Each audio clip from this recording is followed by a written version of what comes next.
Here's how to use the AI eraser in OxygenOS. Open your photo using the default Photos app. Now in this photo, I want to remove these cones and this person taking a photograph. Go to Edit options and select the AI eraser. With Smart Lasso selected, draw over the area you want to remove. Now AI detects the required area and removes it automatically. You can reselect the left out areas like the shadows and reflections. Once you are done, save a copy of this image.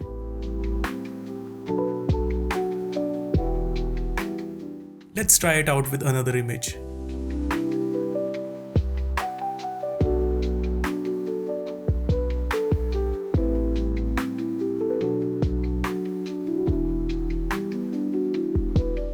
If you don't like an AI generated area, you can just select it again and AI will generate another option for you.